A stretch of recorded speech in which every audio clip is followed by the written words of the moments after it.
Just the other week, a 14-year-old boy became one of the latest victims of knife crime, following a year in which 17 teenagers were stabbed to death in London alone. So tonight, we are joined by the police, politicians and an audience of Londoners as we debate London's knife wars. What's the solution? Police were called here to the Tulse Hill estate last night at 10 to 11. He was just 15 years old, another teenage knife crime Candles victim. today at the spot where a 17-year-old boy was stabbed to death last week. I'm tired of hearing, reading. Sitting back and watching. Cacophonies of crime being the news that we're lost in. Pictures, headlines, knife statistics risen. It's the same old story. Death or prison. But surely there's a root to the problem. A way out. A city that parents can send their kids out. That their child's potential will be fulfilled. I guess the question is, how do we make them yield? You see, it's not through brutality. Or locking them away, but stopping. Asking. Hearing what they have to say.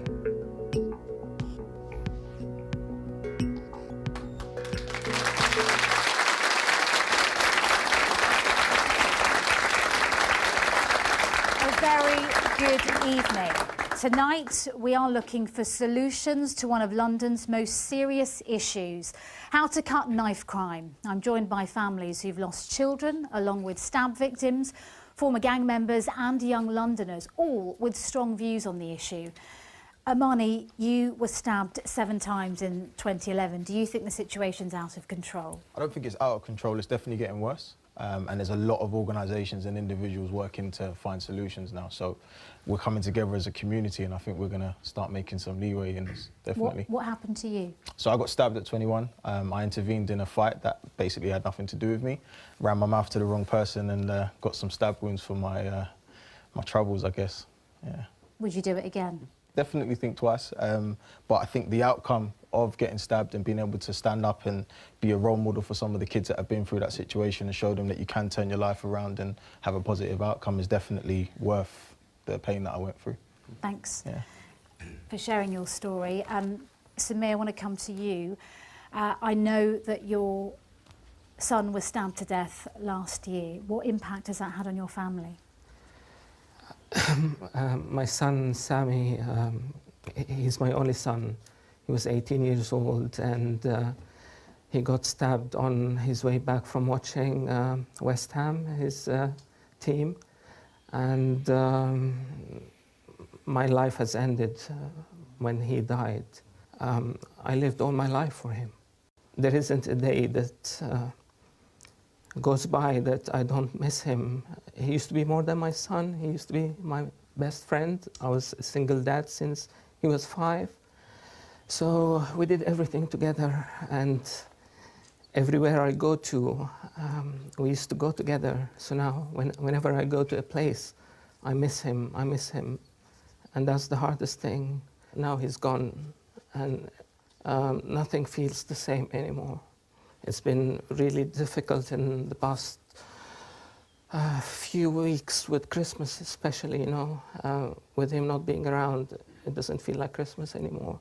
Sahir, your views, please, on the situation in the capital when it comes to knife crime. Obviously, it's very hard to have a balanced view when you've been hurt so bad. It's quite clear that whilst there might be some progress and there are TV shows about it and we're here today, it doesn't feel like it's anywhere near enough. I don't feel like anything is being done. The numbers that keep coming up, it feels like there is a civil war running in the streets, but there is not enough intervention, not enough prevention, not enough deterrence to, from the beginning of the process where these kids feel like they you know, this is the only choice. We worked very hard with our son to make sure that he feels like there is a choice. He was studying to be a lawyer. One day he would have brought justice to some people and helped some people and set some sense of fairness. But the worst irony for us is that somebody who is meant to help other people get justice has lost it himself. Thank you both, first of all, for sharing your story with us today. We had hoped to be joined tonight by the Minister for London, Nick Hurd, but he pulled out just yesterday. And also by London's Mayor Sadiq Khan, but he would only take part if the government did. But we are joined now by the Deputy Mayor for Policing, Sophie Linden, the Conservative Vice Chairman for the London Region, MP Paul Scully, and Assistant Commissioner Mark Simmons from the Metropolitan Police. Sophie, is this really Sadiq Khan's #1 priority? And if it is, why isn't he here today? It's absolutely mine and Sadiq's #1 priority. My heart absolutely goes out when I hear we've met and hear the stories of losing your son and your nephew.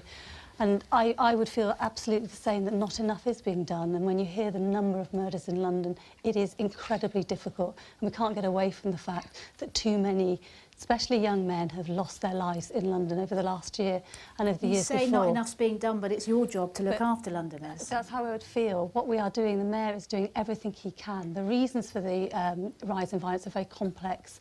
The Mayor is investing in the Metropolitan Police, and I'm sure you'll come on to Mark, who will talk about how the Metropolitan Police are out there day in, day out, making arrests through the Violent Crime Task Force. Over 2,500 arrests last year, nearly 1,000 weapons off the streets. But that's about reducing the level of crime now, and that's absolutely right, and getting on top of it now. And what the Mayor is doing is also investing in the long-term strategy and prevention, working with schools, working with families and working with communities to make sure that we can keep it down. I'll just stop you there for a moment. Do you get that sense that this is the Mayor's #1 priority? No. Why not? Gentleman here. If you could stand up for us, please. Well, as a young person living in London, from my perspective, he was elected in May 2016. He didn't react fast enough. It seems like now he's just reacting because of public pressure. More public pressure would have been put on him if it wasn't for Brexit, so he's got a scapegoat there. And to be honest, he's implemented all these task forces and stuff like that, but not enough's been done. It's been too quick. It hasn't been quick enough. A few more views from the audience before we answer some of those questions. Some of you had your hands up. The person at the back there. I just wanted to say, I heard somewhere that violence incites violence. And I think that that's not the way that we should be approaching young people and in their areas where they need help. I feel like if the police, the Metropolitan Police, were able to come with open arms to these young people, then it will breathe a different type of response to them instead of coming with them with guns and knives. OK, well, why don't we put that point directly to Mark Simmons, Assistant Commissioner of the Metropolitan Police. To that young man's point. So there's more than one side to what the police are doing about knife crime. So some of it absolutely has to be about us using our powers to try and take knives off the street, to try and do something about the people who are causing the violence, whether that's people who are running drugs markets that generate some of the conflict that leads to violence, whether that's people who carry knives. So we have to use, we are the police, part of our job is to use the powers we're given, like stop and search, to take weapons off the street and to deal with people of violence. It's not the only thing that we do and not the only thing we should be doing. We're investing in more officers working in schools, more youth officers, working with young people in schools. We know that has a positive benefit in terms of relationships with young people and making young people feel safer because they've got someone to go to. We're working with other organisations, other agencies, local government to do interventions to try and divert people. So it's not the only thing we do, but it is an important one. OK, Mark. Can we come to you, Paul? We know that police coverage in London is at its lowest level for 20 years. We've heard from Sahir and Samir, who lost one of their family members last year, that they don't feel there's enough of a police presence on the streets of London. Yeah, well, look, what you've got, you have to have the multi-agency approach, as Mark mentioned. And so what the government has done, they had the police settlement last year when we've given more money as a response to London MPs and the Mayor of London and other people are actually campaigning for extra funding as we're able to sort out the public finances so we can start to release the purse strings a little bit and put that extra money in. And now we need the Mayor of London, who's the police commissioner for this area, to make sure that he's taking his responsibilities right, getting that operational, giving the operational control to Cressida Dick, the Met Police Commissioner, to give her the resources. About what the facts are in this case. The government's taken £850 million out of the Metropolitan Police since 2010, and it's going to have to take, the Metropolitan Police are going to have to take a further £235 million out. That means police officer numbers are now below 30,000. So it's all very well Paul saying the Mayor of London should be doing this, but actually the police budget is very much dependent on government funding. Which is what's what the Mayor of London, what we have done, And over and above the previous administration, which was Boris, the Mayor has put more into the Metropolitan Police than ever before. But we are still in a position where police officers are incredibly stretched. Just going to stop you there. Yemi, can you share your story with us? And in fact, tell us what you make of what you've been hearing so far. OK, so my son was 19 when he was murdered. He was stabbed almost 20 times on the estate that he grew up in. Prior to his murder, I'd tried to inform the police because there was an ongoing problem with him and some of his ex-friends, and I was able to give names and dates, cars, addresses, all the information that I kind of knew as to what was going on. And when I'm talking about incidents that were going on, I'm talking about shootings. People were being shot in their face. My house was being smashed. My car was being vandalised, and it was an ongoing problem.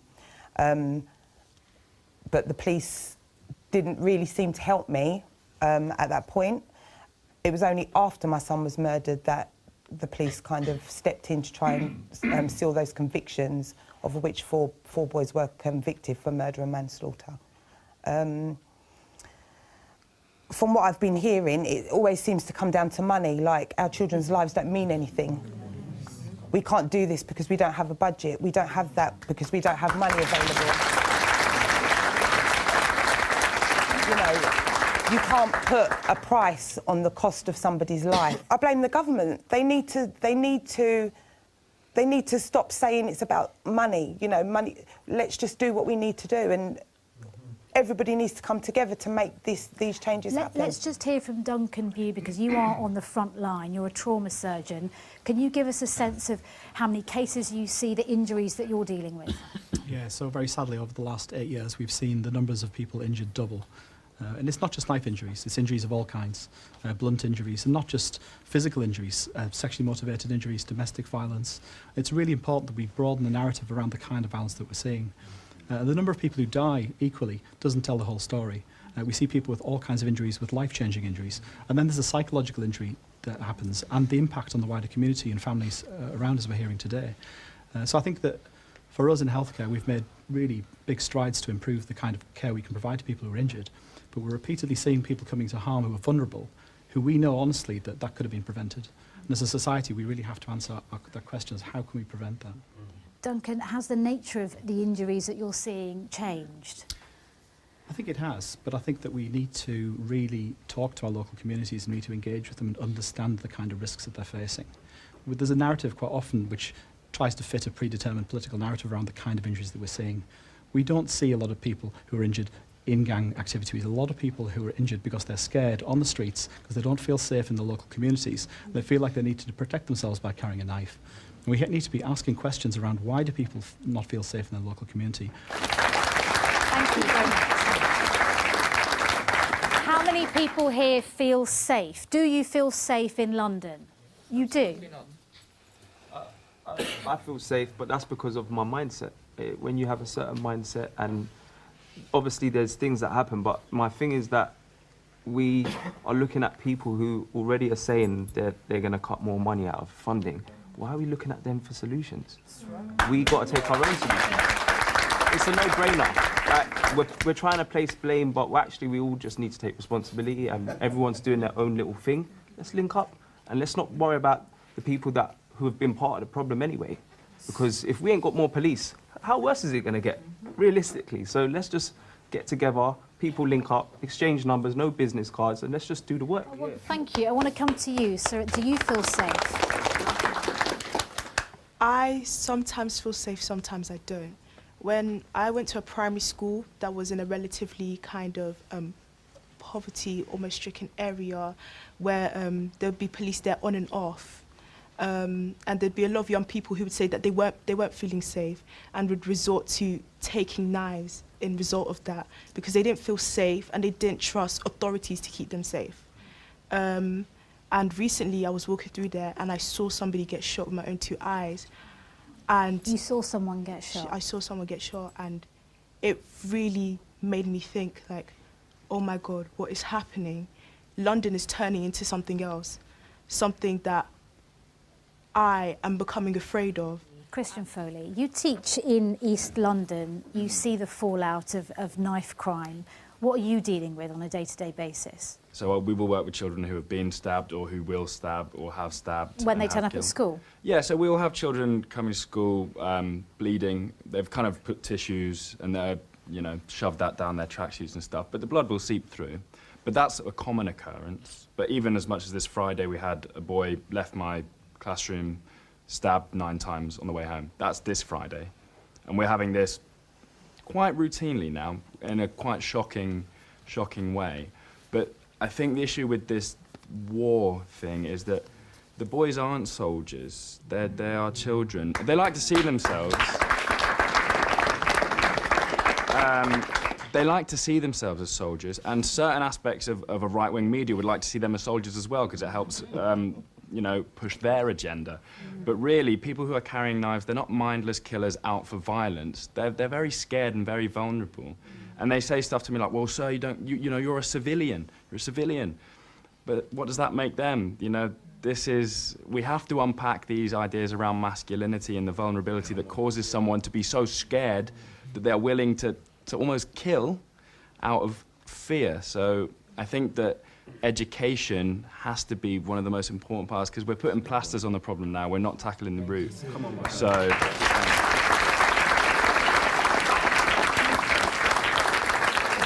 I just want to come to you, Omar, because you used to carry a knife when you were younger. Can you tell us why? So I've been stabbed twice, and I just thought, next time I don't want to get stabbed. So I thought I'd carry a knife. But I had a conversation with my dad, and we spoke about the second I stab someone, I go full circle. I now become the murderer. And I thought, that isn't the way forward. You know, I did 6 presentations today at school talking about knife crime. And I think the main problem is that these young people are playing games where you can stab people and walk on and get into a car, steal a car. They're listening to drill music. They're desensitized. I was talking to murderers who are killing people, and a life doesn't mean anything to them. So it's not just the government or the police, it's parents. Watch what your child's watching on TV, watch what they're playing, and that's how it's going to help. On that point of drill music, we hear drill music being talked about, and I heard a lot of people tutting. Do you think that it's a distraction from the root causes, or do you think it is a problem? Can we go to you over there, third row? Yeah, I'm someone that makes music myself. I'm a music producer, and like I would make a drill beat as well. I feel like the music is an issue, but it's very minuscule compared to everything else. Chris Preddy, can we come to you? You are a role model for people. You are. I think that's proven. Can you tell us what work you do, and why you think young people carry knives? I run an organisation called MDR, Make Dreams Reality, and I think just to start on in the sense of the drill music, in the sense of what some of the people were saying, it's not what you're saying, it's how it's being said.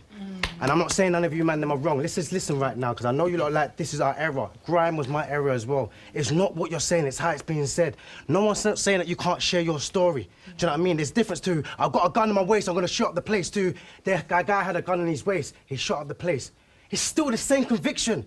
But it's just how you say it. And I keep saying to us, we need to take ownership. And every single time we keep pointing fingers. Stop and search your kids before they leave their house. How much of us stopping and searching our kids before they leave their house? Let's not point the fingers at the police and the government, because guess what? They're only dealing with the problem when it actually happens. We know what's going on in the community. How much is us a building rapport? How much men are out there? We're not out there as men. We're not out there pulling up our boys saying, yo, big man, what are you doing? Come over here. We're leaving them, letting them walking on. And some of you guys need to take responsibility. You man them as well, young kids. Take ownership. Some of you lot keep sitting there, peer pressure. It wasn't my fault. Stop feeding into the narrative. You are not that. They keep telling you, oh, you guys are carrying gang war, war life. You're not that. Chris? Drive your narrative and let them know that we are standing together. Thank you. Here, I want to come to you, because it's not, you don't think it's just about role models and families. Why not? What are the causes for you? Well, let me pick up on one of the points that was raised by the police representative. So you mentioned the role of illicit drug markets, and I agree that they're a serious problem, but I think we need to be realistic about the fact that the illicit drug market in the UK is worth about £7 billion. Now, if you're a young person in 2019 and you're not doing well in school, you're probably going to face a series of very insecure, low-paid, badly paid, short-term work contracts. And that's incredibly difficult to then live in a city like London. And if you're living in relative poverty in a very unequal city, the fast money that's associated with illicit drug markets is very attractive. Now, I'm not saying that all of the violence in London is directly linked to illicit drug markets, but where they're established in certain areas of the cities, that means that young people who live in those areas, who may have nothing to do with drug dealing, nevertheless perceive themselves to be living in dangerous environments. And as Duncan said, that's when young people start to carry weapons for protection and to feel safe. And I think we need to give serious and careful consideration about the prospects of legalising and regulating our drug markets, because that's a whole other debate. And an increasing number of MPs and professionals are agreeing with this because they can see the intractable nature of that problem. OK. You are watching London's Knife Wars. What's the solution? You can join in with the debate and have your say on the BBC London Facebook page and on Twitter using the hashtag BBCLKW. And we're looking for answers now. Let's talk about solutions. What are the solutions to the problems that we've been hearing about? A pretty bleak assessment of London, Sophie. I mean, it's really clear from the discussion we've had today that how complex the levels of violence and the causes for it are. So there is no one separate solution that's going to make the difference. And that's why working with the Mayor, with the Metropolitan Police, but that's only part of it. We are working with schools, we're investing in schools and investing with the community. You're absolutely right, talk about the role of the community and the role of working with the community. And that's where the Mayor is tonight. He had a long-standing commitment to work with families and... We asked him weeks ago to appear on this programme. And it was a long-standing commitment, and that's where he is tonight. Honouring his commitment to communities. Stephen, the Mayor says it's going to take 10 years to deal with this problem, to make significant progress. Is that acceptable for you?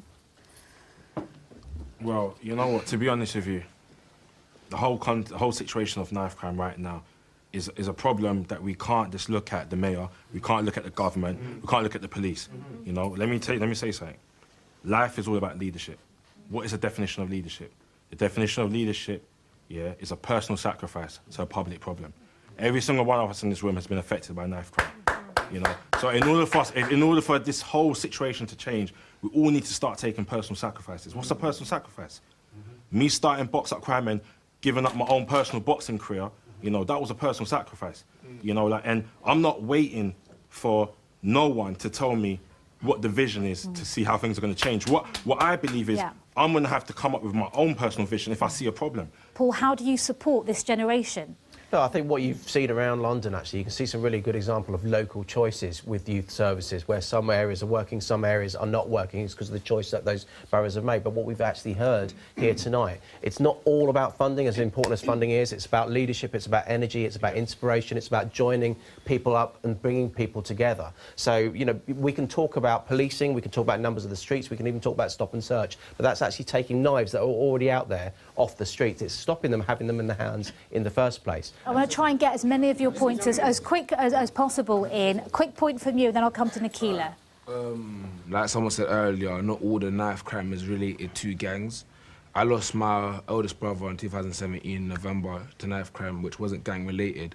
But one thing with me, I'm very proactive in helping the community, helping myself and my generation. I'm part of a youth board called the Mayor's Fund for London Youth Board. We operate from City Hall, have meetings once or twice every month. And what we've noticed is that there's a lot of charities doing what they're doing, but they're not supported enough. Alongside what you were saying with music, I'm a musician myself. I rap, I sing, I produce. Man, I ain't got time, man, I ain't got time for the negative vibes. Enough man wanna hate on me, and I don't know why. You understand? And that's because I made that tune. Listen.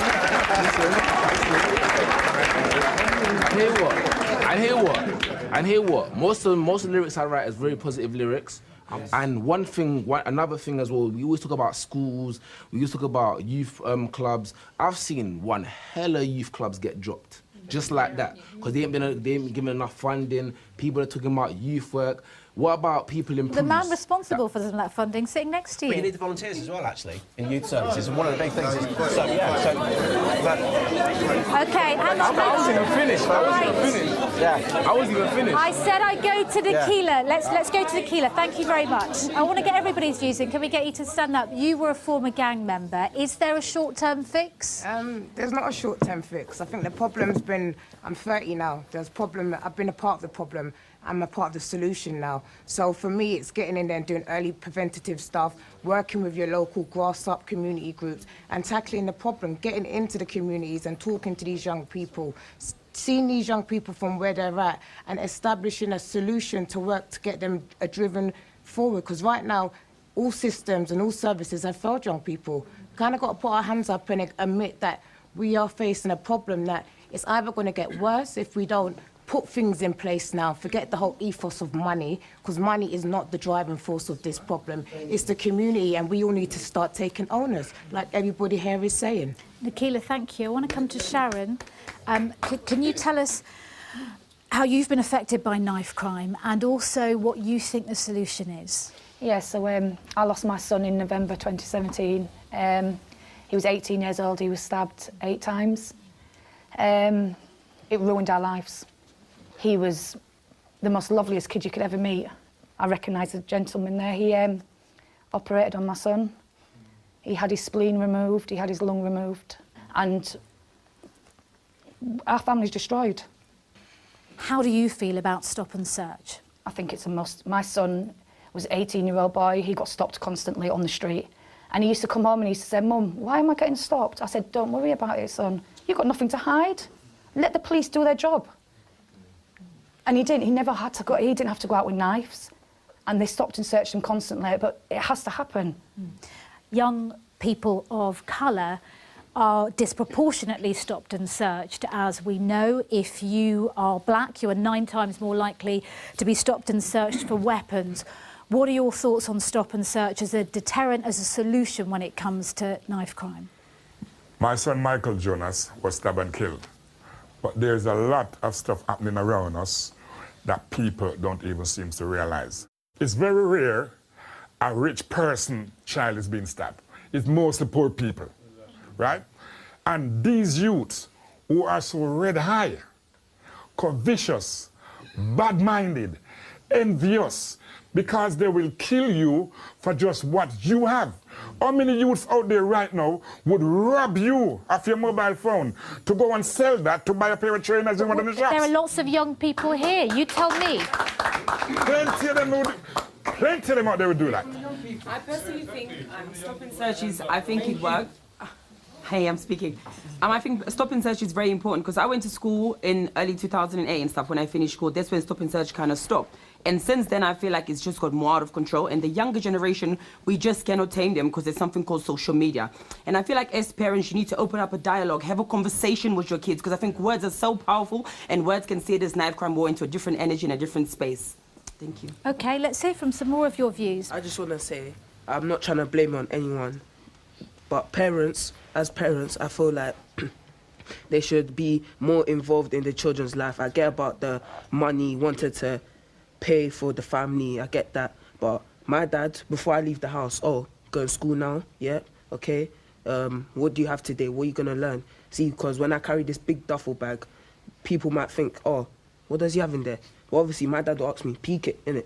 So he'll look, search me, good, I leave the house. All those little trainings, those little checks, it doesn't hurt to check your child before he leaves the house. Has anyone here, can anyone share an experience of being stopped and searched? Yes. Yeah? OK. I've been told that I will get stopped and searched one day in my life. Why? Because I'm a young black man living in London. All of my older brothers have been stopped and searched. I was walking home one day from church and a police van came and it actually turned around to come back to me. And they said I looked like someone.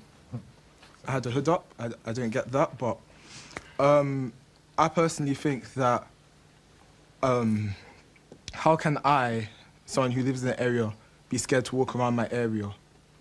How can I be scared to walk down my road? How can my mum be like, oh no, I'll pick you up from church.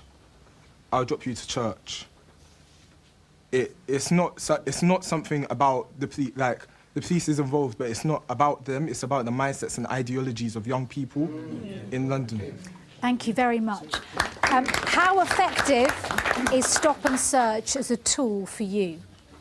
Well, we think that since we've increased the use of Stop and Search recently, because of the horrendous events that we've been talking about, some of the tragedies we've heard about, we have seen a change in the number of people injured with knives. I'm not complacent around that. It's very early. We've got an awful lot more work to do. It's not the answer, but it is one of the things that we need, from the police point of view, that we can do to help try and make the streets safer. But we're pretty sure that every knife that we do see, as we do take off someone in the street, is a benefit and reduces the risk to young people that someone else will get. Thank you. Where's Donna? Donna, thank you. I'll come to you first. On the question? Yes, on Stop and Search. For me, Stop and Search is the tool of choice of the Metropolitan Police to oversee the community. But I want to remind them that their mandate is to police by consent. And one of the things that we're not talking about is community engagement. You can't police us if there's no conversation. It's like going on a date and getting felt up, but you're not getting dropped home. You know,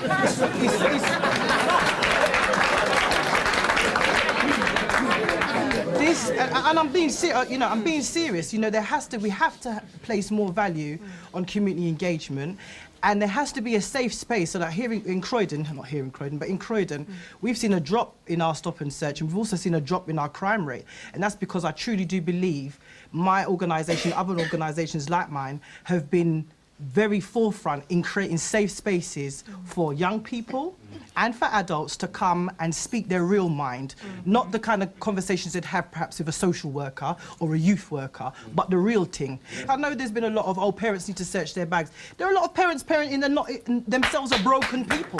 You understand? There's an expectation placed upon them that they can't fulfill. And instead of helping people meet their basic needs, we're busy asking them to feel self-actualised. Well, there's a whole gap, a raft of things in between that the community is missing. And I agree with my brother here at the front. I think this is not my first time I've been on one of these shows, and for me it's a lot of and whilst I'm not disrespecting that, I do believe it's a time for us as a community to remember some of our former resilience and kind of look to ourselves for some of the solutions, because it's not their kids that's dying, it's ours. Because it's all right having Stop and Search, it really is, if that's the tool of measurement and choice. But what about the people that carry that out? If they are carrying that out, that process out with bias, with something, I mean, we've got officers here policing in London who've never lived in an urban area and never come across such diversity in their lives. If their opinions are informed by the wider media of how we live, then of course they're going to police my young black brothers, and I'm a mother of two. Of course they're going to police them with bias, because it's a distorted, informed opinion. We need to get back to that level of dealing with the situation. Let's not just deal with up here. Let's go to the bottom and go back to some real community engagement where we're in the room together and respectfully address each other to highlight the differences, so that going forward we know we've started from a real place and not some surface dwelling. And thank you so much. Now, I said I'd come to you because you've had your hand up for a while. So, I was stabbed 10 years ago. I know exactly who done it. Until this day, I've never said anything. Why haven't you said anything? That's just my preference. I just rather not talk about that for, you know, legal reasons as well. My thing is we need to educate everyone, literally everyone, on, first of all, they're blaming it on gangs. How did gangs start? The reason why, first of all, hear me out, the reason why we have gangs, the reason why in black communities gangs started in the first place, back in the 80s, was to protect ourselves from, anybody know? Racism. Okay, cool. I'm not here to talk about racism. I'm not here to blame anybody, but I'm saying, for you, the police, the government, understand why it started, and then you will find a solution. Understanding is key. Thank you. Yeah? And on that point, just because we are running out of time, in Glasgow they took a public health approach, and there are a lot of white gangs there, and knife crime has dropped dramatically there. I know that a similar approach is being taken in London. Can you tell us what this public health approach is, Sophie?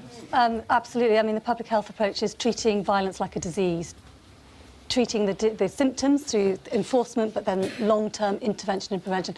And that's why when the Mayor talked about a 10-year programme, it was learning the lessons of Glasgow and setting up the Violence Reduction Unit, which we are doing in London, but absolutely getting on top of it now. And the public health approach is about getting on top of it and making sure we continue that prevention. You know what the government are trying to do with the public health approach? So if you're going to use what happened in Scotland, in London, it's kind of culturally different.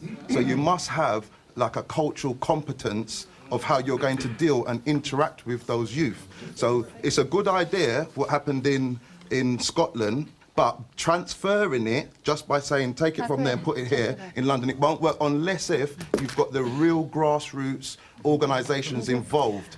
Duncan, you think this should have started a long time ago? Yeah, I think the public health approach, I think, is misconceived as just being a healthcare approach, and it's not. It's about supporting communities, it's about housing, it's about employment with real opportunities, not just telling people to be resilient. And it's about working together to wrap around communities to genuinely support them. And that's the key thing, and that takes time. But at the same time, you need to be able to interrupt the cycle of violence where it's at its hotspots. And the key examples with the Cure Violence approach in Chicago, in the Cape Flats, and some of the most violent environments around the world, is that it does genuinely work. But you have to have a long-term approach, but actually you need to address the violence now at the same time. And the cultural competence is absolutely the key. I said I'd come to you first, and I will. Hi, my name is Tanya Fullerton. I'm known in my community as Auntie Penge. I'm a single mum. I have 4 children. 21, twins of 16 and a 5-year-old. I decided to do, thank you. I decided to do my own project from home because no one wasn't helping to do anything. I've moved from Brixton, my own community, and I'm tired of moving. I'm not going to keep running from what's there. We have to deal with the situation. So I decided to have a club from my house. I was taking the youths out, I was cooking with them, I was doing party in the park, I was doing everything you could think of in my house, yeah? And it starts from home. You are right about checking on your kids, 100%. My children I check on all the time. I have individual conversations with them all because they are completely different.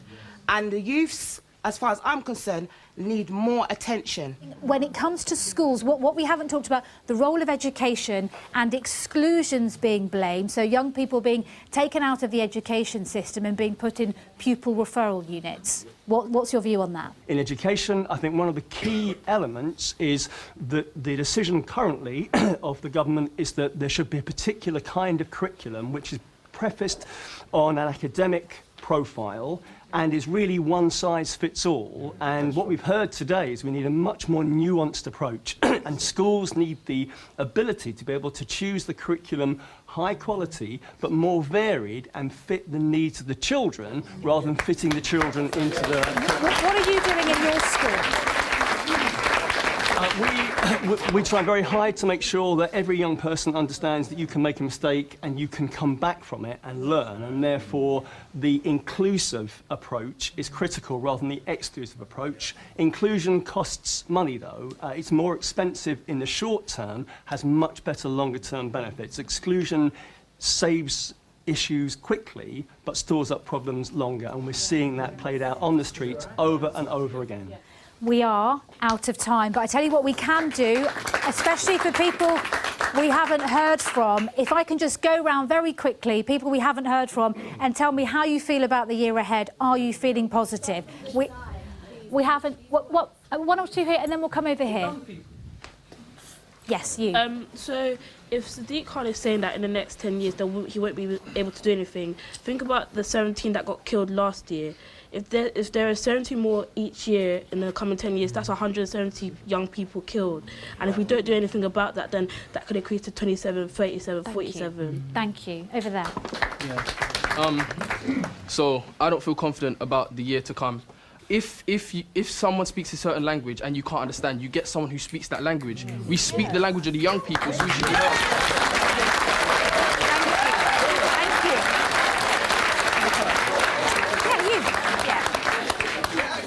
I feel that people acknowledge the fact that we're young, but they don't acknowledge the fact that we go to school, we learn about Henry VIII, but they don't teach us about the future skills. And also, they're the first ones to say, what's going on at home? Do you need a social worker? But they're not there to say, here's the funding for our youth club. You've never